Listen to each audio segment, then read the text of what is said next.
Okay, so today's daf is daf Kuf Yud Basras Yurim for Achim Kol Beis Yisrael and assume Basar Shiur.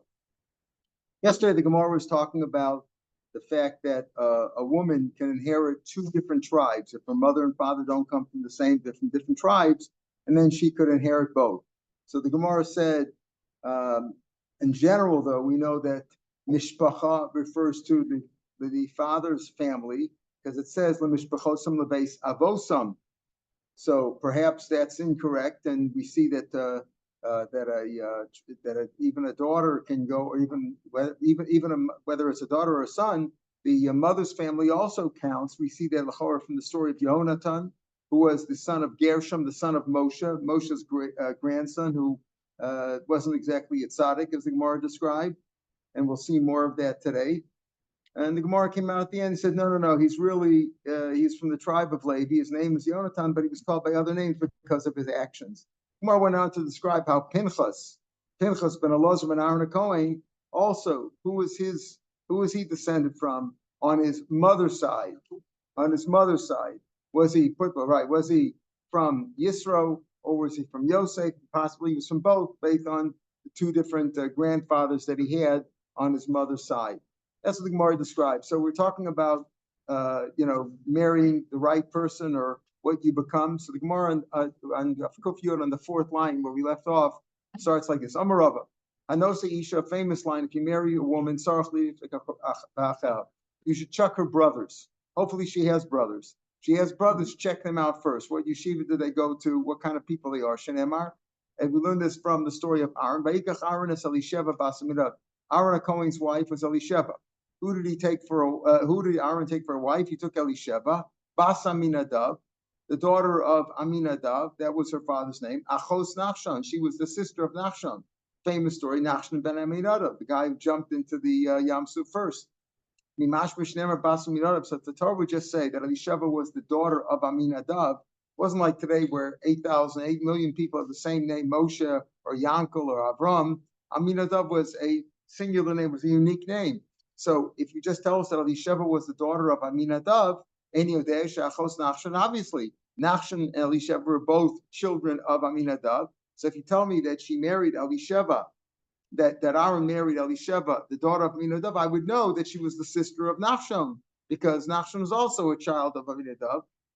Right? I would know that. If we would just say Bas Aminadav, I would know that she was the sister of Nachshon. So why did the Torah specifically add on the words the sister of Nachshon? Mikan, from here you see a source. If you marry a woman, you should check out her brothers. You want to know what kind of woman she's going to be, check out what her brothers are like.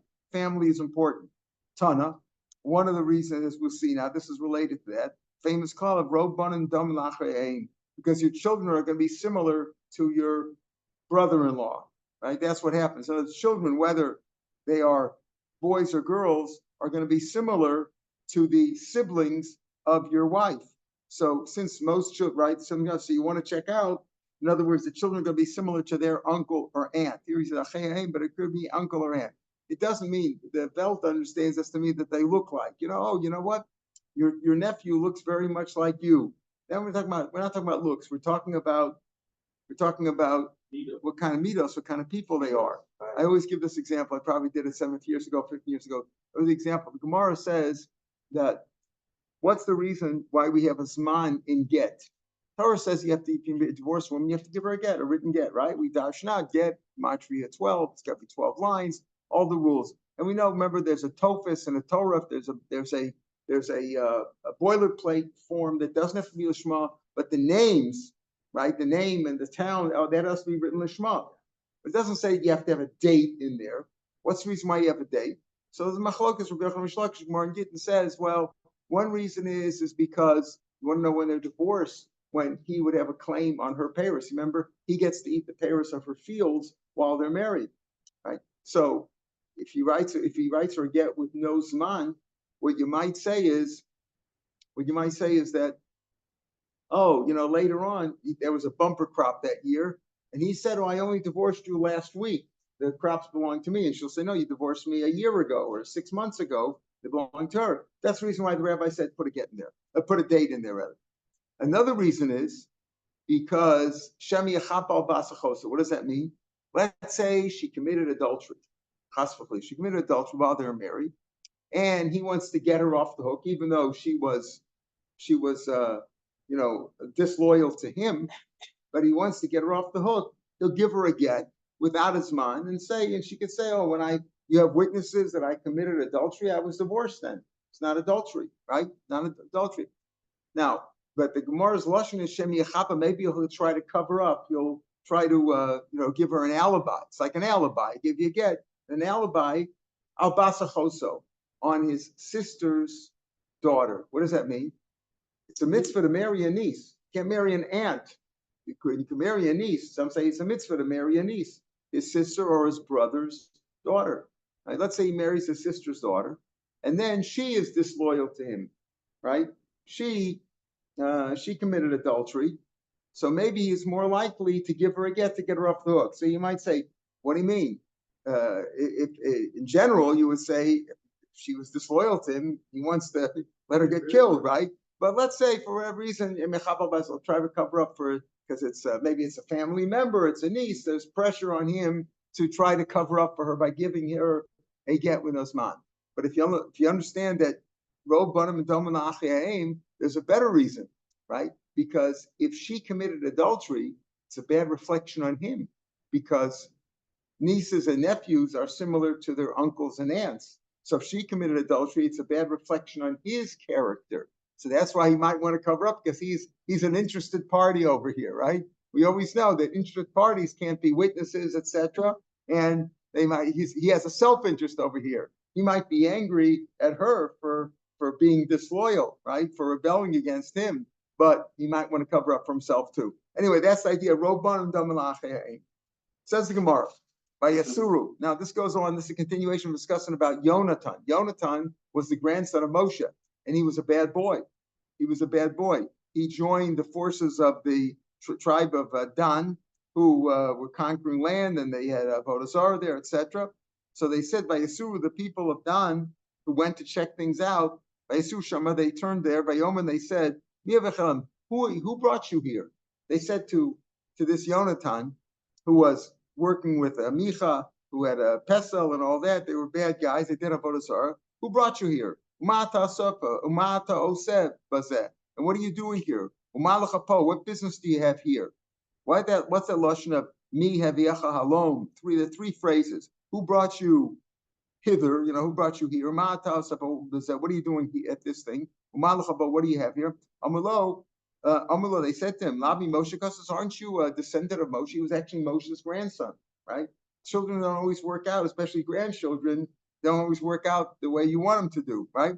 So he says, Amalo, don't you come from Moshe? It says about Moshe, Al tikrav halo. Remember Hashem said to him, don't come near, this is the burning bush. Labi Moshe Kassos, again, don't you come from Moshe? What's that in your hand? Remember the staff that he turned into a snake? Labi Moshe Kassos, don't you come from Moshe? Po amodi madi, right? When the Sefer Sedibro said, you stand with me. Tasa Kohen Avodah Zarah, you're going to become a priest to Avodah Zarah? That's what you're doing over here? Amr Lahen. So Yonatan replied, again, Yonatan was his real name. He had by other names, but Amr Lahen, Kach Mekubal Beis Aviyava. This is my kabbalah that I have from my grandfather, as if to say, my grandfather was Moshe Feinstein. I know what he paskin. My grandfather was Moshe Rabbeinu, and he said, La'olim Yaskir Adam Atzval Avodah Zarah, you're better off hiring yourself out, working for Avodah Zarah, even though you didn't really mean it, people, they just say, yeah, Jesus, and all that, but they don't really mean it. They're just trying to make some business. La'olim Yaskir, better to work for Avodah Zarah, but I get starch lebos. Don't come schnoring. Don't go around begging. Better than be a beggar, you should work for Avodah Zarah. That's what I'm doing. I don't really mean it. I am Avodah Zarah, Shmodah Zarah. I don't believe in it, but I'm just working for them because I don't want to go begging. It's better than begging. He thought that when Moshe taught him that, he meant that, you're allowed to work for Avodah Zarah. You're allowed to work for the church. I don't believe in it, but I'm working for the church to make a living. I don't want to go begging. That's not what Moshe Rabbeinu had told him. If Moshe Rabbeinu did indeed say that, El avoda zara, avoda shazara lo, a strange work. In other words, even though he comes from a family, and he should have a job as a rabbi or a yeshiva or a lecturer or a professor or some important job, but it just means that he should do that kind of work, even if it's menial, degrading work. Better to do that work rather than beg, right? You can use that line on a lot of people around here, rather than begging, why don't you go get a job? Well, it's beneath me to job. Karamale Rav Rav Kana, like Rav said to Rav Kana, Natosh, or some of the gears in the show, skin, Nevilta Bashuk, better skin a carcass in the market. In other words, work with a menial job as a butcher in the marketplace, skinning an animal, flaying an animal, the shkolager, and get a paycheck. Below Tama, you shouldn't say Gavarabani, I'm an important person, the Zila Be Milsa. It's the meaning for me to have to do this kind of work. No, any kind of work, as long as it's work. Now, Rashbam points out that we do say that Mora says that if a rabbi goes in the street and he's got like a dirty shirt, somebody's got fat on his shirt or something like that, that's considered a chil Hashem. That's considered Hashem. That's when he goes dirty. But to do work, avalasus malacha lisparnes, there's no shame in that, and there's no chil Hashem. It's an honest job. You're getting paid for it. If you're a garbage collector, it's honest work.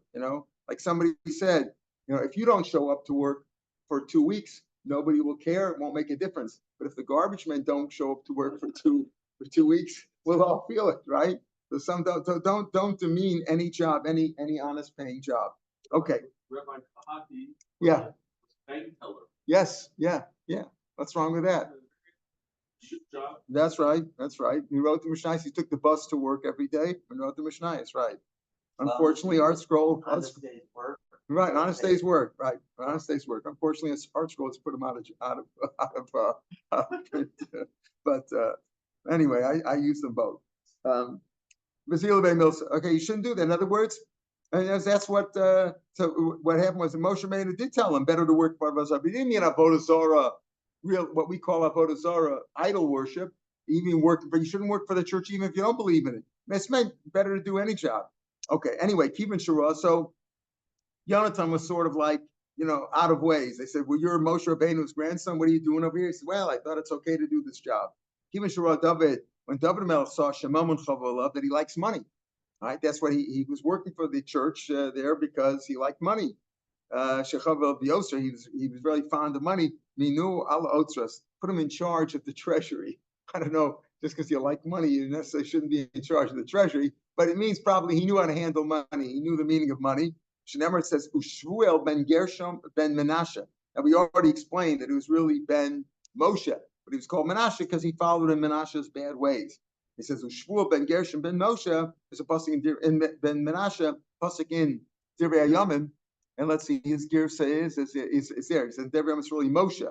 Menashe, we called it before, he was called Menashe, but in Divrei Hayomim he's called ben Moshe, but he was called Shvuel. Nogad says he was in charge of the treasury. Shmuel was his name Shavuel. By the Yonatan Shmuel, his name was Yonasan. Rabbi Yochanan Sheshav Lekel B'chol Libo. He returned to God in all his heart. Now that's why he's called Shavu Kel. He returned to God. He did tshuva. Yom Kippur, he came along and he did tshuva, and that's what he was called. That's the story of Yonatan. Rashbam goes on to bring down that Yerushalmi that later on when Shlomo took over from David, Shlomo HaMelech, he changed all the. It's a good idea. He changed all the officers. Bring in a new crew. To make sure that nobody's doing any hanky-panky, and he lost his job again, and he was returned to Tavrus Ra, but the point is, at this point, he had done Shuba, and he wasn't so bad, but he wasn't a great nachas to his grandfather. Pardon? Different Yonatan. You said that those times when you had names. No, they did. We do find they had names. It wasn't.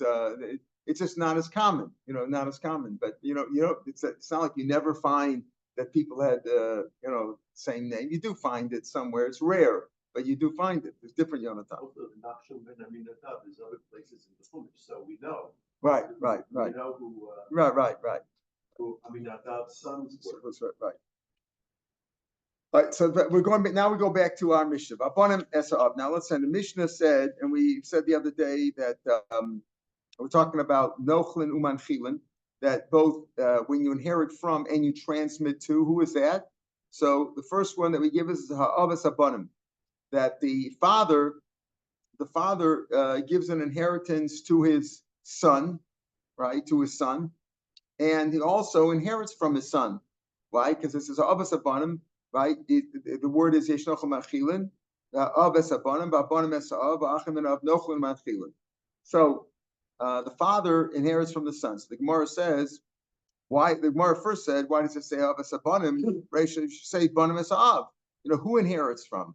That you start up by saying that the father inherits from the son, which is a bit of a curse, right? If the father inherits from the son, that means that the father survived the son. Not such a nice thing, right? So the Gemara said number, and secondly, because the pasuk says in Bamidbar, where it describes the order of Yerusha, it says Ish ki yamusu beinein lo. The first king is when a man dies and he doesn't have a son, right? Mashma, if he has a son, should go to the son. So why do you mention that first? It says Ish ki yamusu beinein lo, right? And it's mashma that a man dies and he doesn't have a son, so that means that he died before his son.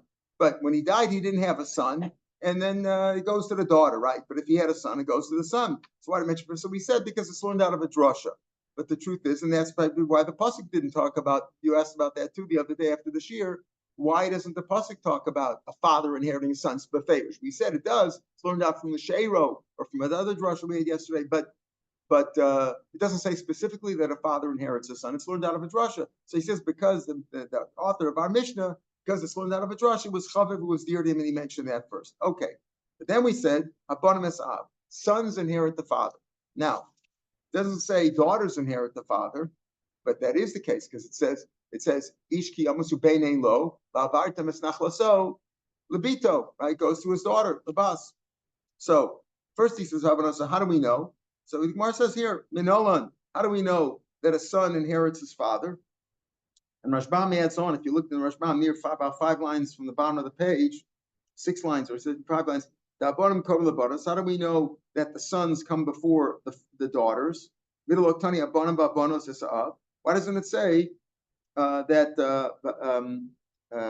it doesn't say the sons and the daughters, right? It says the sons. Right, you said it in the Mishnah.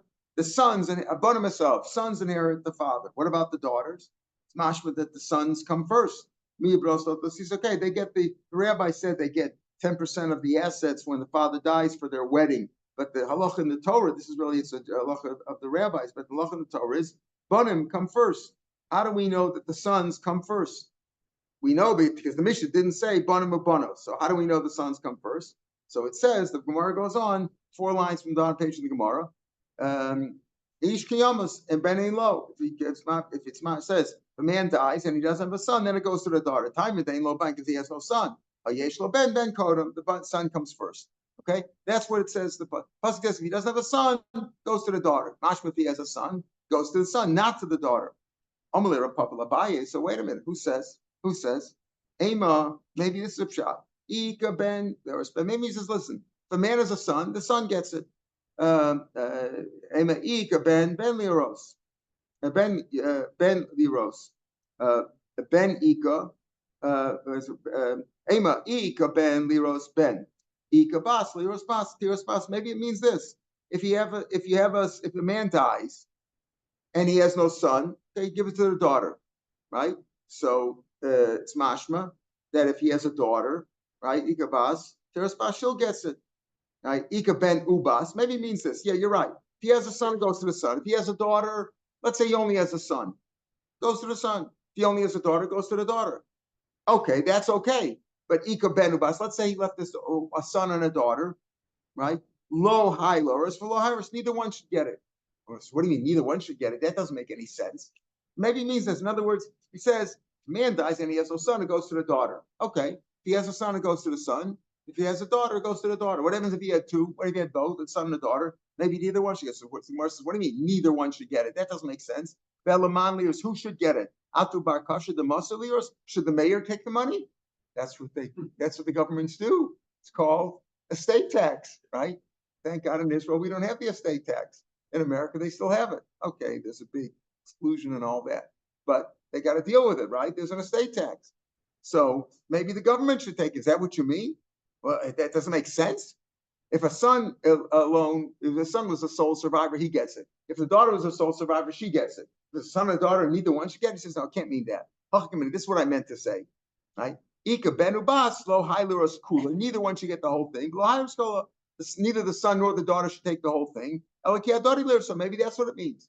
In other words, how do you know if Pasuk says if a man dies and he had no son, it goes to the daughter? How do you know that the son comes first? If he had no son, it goes to the daughter. If he had a son and there was no daughter, it goes to the son. And if he had both, maybe they split it. Who says that he takes the whole thing? Where do you get that from? Maybe that's what it means. So Abaye says, you need a pasuk to tell me that there was only one child, they both get the same thing. And Rashbam explains it. We take a look at Rashbam in the second line. It means that they both inherit together, which is what the common law is. Common law says, right? If a man dies, say he didn't have a wife, and he has a son and a daughter, they split it. That's common law. Maybe that's what the pasuk means. If he died, and he had no son, and he had no son, it goes to the daughter. If he had a son, it goes to the son. If he had both, they split it. Maybe that's what it means. So the Gemara says, why would you need a pasuk for that? So they get nimsa. Son and daughter. The son has no precedence over the daughter. It's like two sons. The man, if he only had one son, he should get the whole thing. Obviously, if he only had one heir, he would get the whole thing. What if he doesn't have a son, then you turn over to the daughter. Pshita, let's say very simple. If a man died and had no children, no seed, then you give it to the brother, etc. Whoever comes afterwards. Doesn't the Torah talk about the Bechor getting a large? That's the difference. The Bechor gets a double share, but maybe he gets a double share, but you include the girls too. Maybe let's say the Bechor was first and then a daughter, so he gets a double share, she gets a single share. How do you know that it means the son gets and not the daughter, which we know is Allah in the Torah? How do we know that? It could, right? So it must mean, he says it must mean that. Because if it means that they're all equal, what do you need anything for? Just say, he had no children, goes to the brothers, right? We just say that. Ben, we know if there's no son, the daughter gets it. They're all the same. In other words, the fact that he says if there's no son, it goes to the daughter, mashma, that the son must come first. Because if they're the same, what do you need that at all for? Just say if a man dies, if he had any children, it goes to the children. They split it all equally, except for the Bechor. You're right. The Bechor is a separate parsha. It's a separate parsha that the Bechor gets two. That's once we know that really the son gets precedence. The sons take precedence among the sons. If there's a real Bechor, firstborn to the father, then he gets a double share. Fine. But we're saying over here, how do you know? Maybe it means they get an equal share. That's what we need a pasuk for. Back in the Gemara, so maybe this is what the pasuk thing. You're right. Maybe they still get equal shares. The boys and girls are the same. Maybe it means this. Maybe he's telling me the purpose of the pasuk is to tell me that if there's no son, a daughter inherits b'chlal. You might think she doesn't get anything. Maybe a daughter is not involved in Yerusha. The daughter doesn't get any Yerusha. Even if she's the only daughter, she still wouldn't get anything. Maybe says, no, you don't even get it. I have a different pasuk for. You learn it from a different pasuk elsewhere that it says any daughter who inherits a nachla, we know that a daughter is available for inheritance. And Rashbam says, looking down at the Rashbam, look at the Rashbam in the narrow lines, 3 lines before the lines turn wide. When he explains this, this is really Amalei Rapapa retorted to Abaye because he says Vidilma. He says Rapapa reported Abaye. 3 lines in the wide lines before, in the 3 lines before the lines get wide.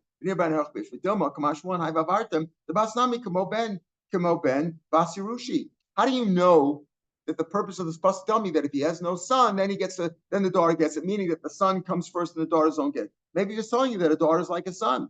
The first of the wide lines in Rashbam. Maybe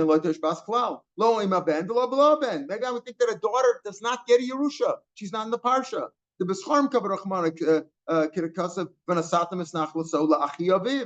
the father's side, because of Nami, we had the other day. only the mishpacha. It says unasav zechel. It says mi mishpachto, from his family, and the father's family is a family, not the daughter. Come right. Teach me, that's what she gets something. Okay,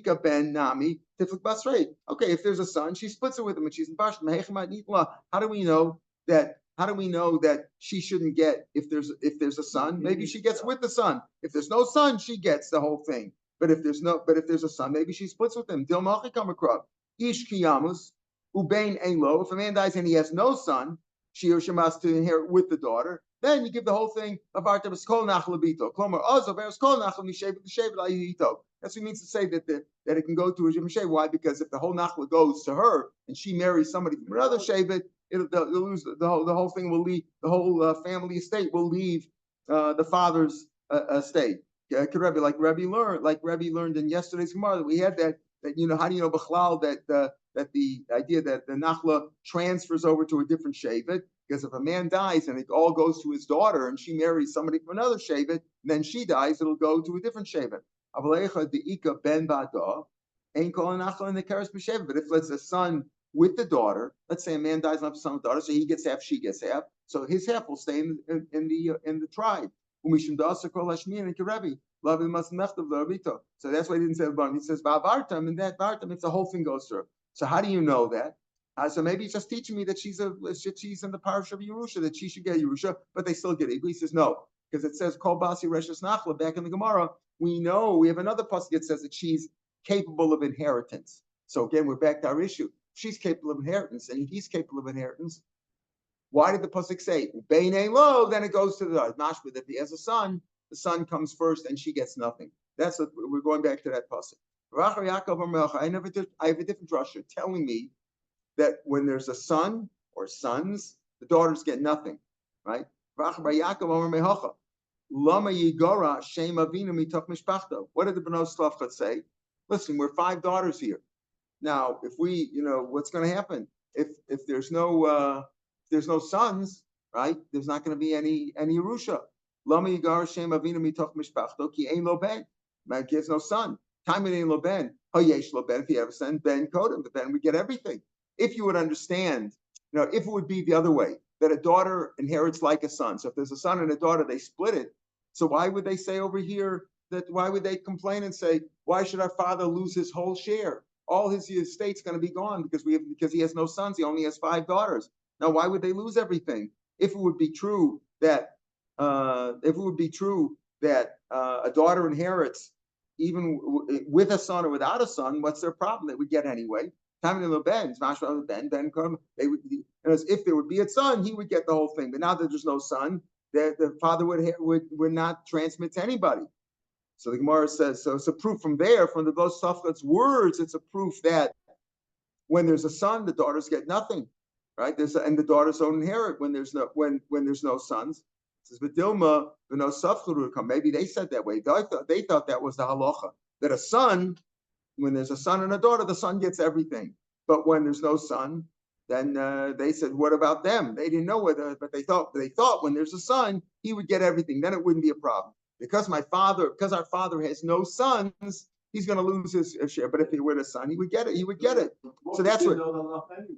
So the answer is, who he says the Dilma stuff to come. Maybe they thought they didn't know the halacha. Moshe didn't know the halacha, all the halacha, but maybe that's what they thought. They thought that if there's a son, the son gets ahead of the daughters, and but the problem was that there was no son, so there's nobody get the Yerusha. But Nitna Torah, once Hashem gave Moshe the rules after they complained, and then the halacha came out. And what was the halacha? That sons and daughters that the daughters also get, right? But maybe the daughters get with the sons. Again, you understand? You want to learn from Bnos Slavcha. What is he saying? Rav Meir was saying you learn it from Bnos Slavcha's words. Because they said our father's Yerusha is going to be gone because he had no sons. Mashma, if he had a son, he would get the whole thing. Who says? Maybe that's what they thought. But once Hashem gave the Torah and said, if there's no son, it goes to the daughters. But maybe if there's a son and a daughter, they split it. We don't know that. Ella machvar tikra best answer like we gave before. Why does it say ish kiyamus ubein ein lo? Why do you say if there's no son? Right? Why there's son? You could have just said there's no children. But if the children, then it goes to the brothers, it goes to the other people in the family. Why did it say Ubein Lo? To teach me that if there is a son, he gets it first before the daughter, and the daughters get nothing. Rabbeinu says another source. It says Hakarav Ela, right? Whoever's first, right? The Bus says Minishpachto Hakarav. The pasuk we quoted the other day. We had that even on Friday stuff, right? How do we know the father comes before the brothers? And the sons come before the father. They're closer. Why are they closer? Why are the sons closer? Because for two reasons. One, because the sons can be miyayid, can marry their father's Amavriya if the father chooses not to marry herself. And the second reason is because the sons get the Sarah Achuza, right? They could redeem the Sarah Achuza like their father. Those are the reasons we said the other day. So if he says Mir, it says Akar Velav, Akar Kodim, and a son comes before the daughter. Son comes before the daughter. That's how I know that if there's a choice between a son and a daughter, they don't split it. You give it to the closer one. The closer one is a son. Umay Kurva. So how is the son closer? My Kurva the Ben Nibas. How is the son closer to the father than the daughter? You know the old line. A son is a son till he takes a wife, but the daughter is your daughter for the rest of your life, right? So who says that the son is closer, right? That rule doesn't apply over here. We're talking about money. Who gets the Yerusha? We're not talking about emotional feelings here. Umay Kurva the Ben Yas. How is the son closer than the daughter? Sheben kam tachas al yada, because the son can marry the Amavriya, his father's Jewish maidservant that he bought before she was 12 years old. He could choose to marry her. The father can choose to marry her with the same money that he gave to her father. And if he chooses not to, the son could do it. So the son could take the place. And the son also can redeem his father's inheritance field that he was makdish to it, as if with the same rules and regulations as the father himself. You know that he pays only a statutory amount, and a daughter l'chora can't l'chora. So we'll see. Wait a minute, Sarachuza. So the Gemara says that's not an answer. You want to say his son's closer to his father because these two rules apply to a son, not to a daughter? Yada. The reason why she can't be miyayid is because she's a girl, and girls can't marry girls till modern times. Right? Girls can't marry girls. She can't marry a girl. That's why. That's not a reason because he's capable of yid and she's not. She can't marry because she's a girl. So that's not a reason. What's the reason by Sarachuza? By Sarachuza, remember, the Torah only specifies that a son specifically takes precedence over other people when it comes to yiyud, right? That if a father has an amavriya, he can marry her, or his son can marry her. Sarachuza, it says if the Kohen himself to somebody else, who is somebody else? Like a brother, right? But not a son. How do we know that? Maybe maybe you should go to a brother because a brother can perform yiyud on his deceased brother, right? Can perform yibum, not yiyud, yibum on his deceased brother. So wait a minute, which one? Who could take the place of a man who is makdish as Sarachuza? His son, who we see the son could do yiyud on the amavriya, or his brother, the deceased brother who could do yibum. Which one has a stronger reason? So he said, no, the son is stronger. Why? Because when there's a son, there is no yibum. When the deceased had a son, there is no yibum. So the same thing applies to a daughter. Why do you say that Sarachuza is better? How do we know that Sarachuza is the son, not the daughter, not the son, not the brother, and everybody else? Because a son has yiyud, and a son prevents the deceased brother from performing yibum, so he's stronger. Well, if a man leaves over a daughter also, that prevents yibum, right? So he says, well, Sarachuza yada basla yiru. Sarachuza nami mehai prichagufu. From this reason itself, the Tana himself knows. How do we know that the brother doesn't do Sarachuza, brother, the son? Even could, what do you mean? The brother has strength because he can do yibum. He can only do yibum when there's no son. And the same thing would apply when there's a daughter. So a daughter should also have strong there. Now the Gemara says at the end, Rashbam points out. So this reason is not a reason because you say he's closer. The son is closer than the daughter. Why? Because he does yiyud. Yiyud is no reason. She can't marry. She's a woman. A woman can't marry a woman. What about the fact of Sarachuza? Sarachuza, if it would just be based on this, but Sarachuza, how do you know that a daughter cannot marry, cannot redeem the field like the father can? How do you know that she can't? Maybe she can.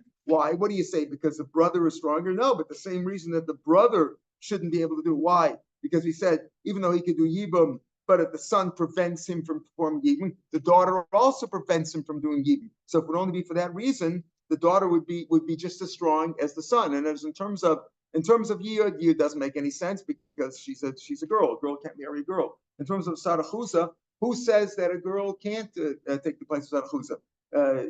When we're dealing with who is, Pasuk says it's going sells it to somebody else. Who's the somebody else? A son or a daughter or a brother? Oh, brother can do Yibum, yeah. But if there's a son or a daughter, there is no Yibum. So maybe the son or daughter is just as strong.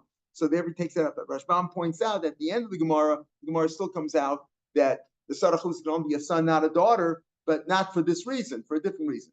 But back to our issue of how do we know that when there's a son, the son takes the whole Yerusha, or sons take the Yerusha, not the daughter? So we said the reason is because, says Ubein Ein Lo. If there's no son, then it goes to the daughter. Why didn't you just say if there's no children, it goes to the daughter? Tell me that the son takes precedence. Right? We're going to come back to the Rashbam in a minute. Let's just see the Gemara till the two. I'll give you the reason. It says by Eved Kanani. It says you're not supposed to free your Eved Kanani. You're supposed to keep your Eved Kanani. You're supposed to keep them, and you should give them as a nachla to your sons. Who gets the Yerusha? The sons. Why doesn't it say l'zarachem? Say give it to your children. Your Eved Kanani should go to your children. It says no, to your sons. The sons take precedence over the daughter. It says the Gemara. Why? Because it says benechem v'lo benosechem. It says sons, not daughters. Whenever it says benechem, does it mean only sons, not daughters? Elmiata says laman yirbu yemechem v'menechem. Where does it say that? In Krishma, right? Girshma. Put on film. Put on a mezuzah, right? Put on a mezuzah. Laman yirbu yemechem v'menechem. Does that mean also only sons? You think it means there's bracha shining? That's like my general bracha. You do this mitzvah, you get a bracha. Of course, that refers to everybody. And Rashbam says that ain't bracha lechatzon. Bracha is not given halfway. Sons, not daughters. Brachas are for everybody, sons and daughters. But in the pasuk, you have a Kanani, you should give that as a nachal to your sons. Why does it say sons? So it should say l'zarachem. Right? Since it doesn't say zarachem, it means after the son. So there's another source. How do we know that sons take precedence? Meaning, when there's a son and a daughter, only the sons get the Yerusha, not the daughters. Either from or from previous Gemara we said ubein ein lo. Why do you say bein ein lo? Say ein banim, ein zera ein lo. Zera ein lo, like it says by Yibum. By Yibum it says if a man dies and he has no seed, then there's Yibum. If he has any children, boys or girls, there's no Yibum. Here it just says ubein ein lo. If there's no son, but if there is a son, the son will get everything. Back to the case about I mentioned before about Sarachusa.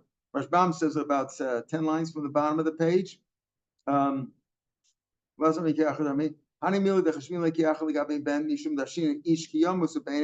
words, at the end of the day, we say that why does the son take the place of for Sarachusa? Because it says if we wouldn't do that drasha, the Ishkiyamas, Havi Amina, Bein Lagabi Yerusha, Ben Lagabi Sarachusa, that they're both the same. That both for Yerusha, boys and girls are the same. They would get equally. If there were 9 girls and a son, they split it 10 ways, including the girls that have the same power as the boys, and the same for Sarachusa. But once we say that the sons come before daughters for Yerusha, we apply it also to Sarachusa. And say that merely the sons can redeem their father's field, not the daughters. And if there's no son, then the daughter can. Right. But it's only for Yerusha. That's only for Yerusha, but it doesn't apply to Sarah. So okay, the same reason that you could say for anything, it doesn't always work. The only says because the pasuk says la'acher, the acher, who is the acher, the brother or the daughter. So in this case, it would be the daughter. Yeah. It's Kodesh. Right. No, but it's not. But we're not talking about Kodesh, but he's talking about Surchas. Rashbam says before. The kama tachlas avia. Now bircha deishim el mokum she'ein ben. So you could have thought the Sarachus of below ach v'ochanami kilameim v'gabi bas kum yeshivim el mokum bas. That's the answer he gave. Al gav derchen mamai lebas misara chuza mirchsid im mochras asara liish acher. Darshan liish acher. Ish acher includes, right? If he sells to somebody else, including the daughters. It's a special drush over there. In other words, logically, you're right. Logically, you're right. But the Gemara in Erechim excludes it from, says liish acher tanav yishmo kol shu acher b'makom ben ubas nami b'makom ben ki acher dami. That's what he means. It's a special drasha. You're right logically. Logically, you're right that she should be able to inform it. But Yerusha could be different because it's a bani lo. But he says, but a daughter compared to a son, since you see by Yerusha that the daughter compared to a son is like nobody. Same thing by Sarachuza, it's like acher, because it says if the Kohen sells it to somebody else, then you can't redeem it anymore. And somebody else would include a brother or a daughter. Okay, the Gemara says, okay, so we said the last of the three cases. The first case was that a father inherits from his son, and of course inherits to his son, transmits to his son. Then we said sons to the father, they also inherit from, and they inherit to the father. That's the reverse of the first case. And brothers, let's say a man dies, he had no children, Rahman al-Islam, he had no children, and his father was gone. Who gets it? His brothers. His brothers come next. But brothers, what mean brothers? Brothers from the father's side. Brothers from the mother's side don't count. As we said, if you have a half brother, you have the same mother, but you don't have the same father, he's your brother. You can't marry his wife if he dies, right? And he's a full brother to you. He's a brother. You can't give testimony about him. He's a brother, but not for Nachla, not for Yerusha either, because you only inherit from your father. Now, would they inherit? I'm sorry, that's not true for Yerusha. For let's say the mother dies. We're going to talk about the mother soon. If the mother dies, and there was no husband, the husband comes first. Who's next in line? The children. So if a mother dies and she has two sons, even from different husbands, then they would inherit together. We'll talk about that, right? There's no rule about Bechor there, right? Because Bechor is only Bechor for the father, but we'll talk about this. Right. Now, okay, so we say brothers from the father's side inherit one another. How do we know that it's only from the father's side? Where do we get this idea that it's only that's only based on the father? Brothers from the father inherit one another. Oh, Yaakov it says, Kulanu b'nei ish shneimasar avadecha achim anachnu b'nei ish echad, right? It says over there achim anachnu, and it says u'nesat masnach so la'achiv, to his brother. Achiv, what kind of a brother is considered a brother for Nachla? Learn not from Yaakov. But Yaakov, we said we're all brothers. They were all brothers. They had 4 different mothers, correct? The 12 brothers, but they had one father. Ma'alon mina'av v'lo mina'im, afkam mina'av v'lo mina'im. So the Gemara says, "V'lo what do I need that dashba?" It says by Yerusha over here. It says the nasatim esnach laso the mishpachto v'yarash osa. Right? It says from his family v'yarash osa. And we said mishpachas of kuriya mishpacha, mishpachas ein menikar mishpacha. Only the mishpacha with the father is considered mishpacha. Why? Because it says mishpachosam lebeis avosam. Mishpacha goes according to the father. So what do you have to tell me? A drasha over here, this brother, that brother, that it all means from the father's side. It says by Yerusha, it says mishpachta v'yoshasa, and only the mishpacha of the father is Yerusha, not the mishpacha of the mother. So what are you here for? You're right. How do I know it's because from father? Because it says mishpachas, mishpachta v'yarash osa.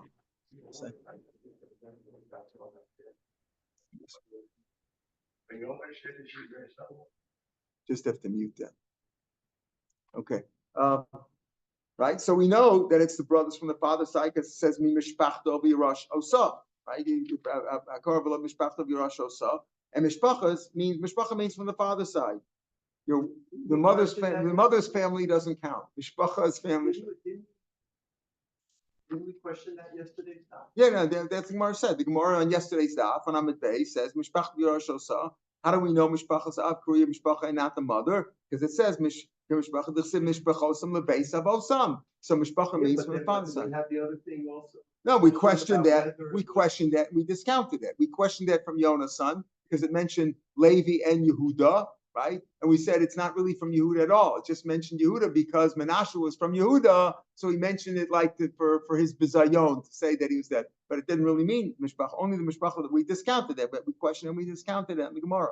So therefore, we really know that when it says your brother for Yerusha, it means your paternal brother, because it says mishpachta v'rosh hasam, mishpachos of kuriv mishpacha, as if mishpachos and beis hasam, and not the mother. So enachanami. So what's this drasha of Rabba achva from Bnei Yaakov? V'chid medarabba linyin yibam mitmar. When it comes to yibam, it says ki yesh achim yachdav, and one brother dies with no children. V'zera ein law. You perform yibam. That's only if the brothers were from the fathers. If they were fraternal brothers, as we mentioned before. If you had mother had two sons from different fathers, from different husbands, and the two brothers didn't have the same father, there's no yibam. Yibam was only if your paternal brother dies, not if your maternal brother. Mishnah goes on, the ishas imo. Now we talk about the next series of cases is yesh nochem v'lo manchilim. Sometimes you inherit from, but you don't inherit to. If a man dies, his mother never inherits him. Never. Who inherits him? His children, his father, his brothers, his uncles, not his mother. But a man inherits from his mother if there's no father there, right? And if there's no children, it can go to her family. Where do we know that a man inherits from his mother? The Tana Rabbana, we're at the top of Kufyat Al. The pasuk says over there, if a woman inherits mimatos, two different tribes, how would she inherit from two tribes? If her father is from one tribe and her mother's from another tribe, and they both die, and she has no brothers, she inherits everything, right? So how can a daughter inherit from two different tribes? Her father was from one tribe, when they died, she inherited them. So you see that she can inherit them. Now, so you see that a daughter inherits from her mother, right? Just like a daughter can inherit from her father, a daughter inherits from her mother. A daughter inherits from her mother. It says, that's a daughter. Then how do I know that a son inherits from his mother? That's our issue. It says a man inherits from his mother. You just brought a pasuk indicating that a daughter inherits from her mother as well as her father. Obviously, we've learned from the father was only if there's no sons, but she inherits from her mother. She inherits. How do you know that a son inherits his mother? After all, it could be. Maybe the Torah says, like Rish Brown points, maybe the Torah said, listen, a son should inherit from his father, and a daughter should inherit from her mother. Keep the women and the men separately. Maybe that's what it means. And the Abbas ben Menayin, I'm a Kavachomer. I have a Kavachomer. Ma bas, Shahora Kocha ben Echsead, where her power is impaired when it comes to Nachem of the father. Why? Because if there's a son, she gets nothing, right?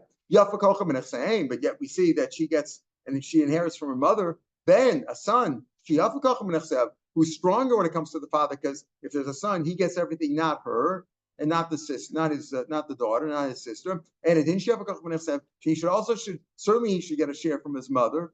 And now once you learn about from inheriting a father, malahol and ben kanavas, just like by the father, the son comes before the daughter. Avkan ben kanavas. Here also the son comes before the daughter. So here you see that a son inherits from his mother. How? From the daughter. Just like a daughter inherits from her mother, the son inherits from her mother. But just like you see when the son inherits from his father, he comes before the daughter, she gets nothing. The same thing from the mother. That's the opinion that we go by. But there's another opinion we're going to bring down. No, when it comes to the mother, they're both equal. We're going to see that opinion tomorrow, but that also gets discounted later on.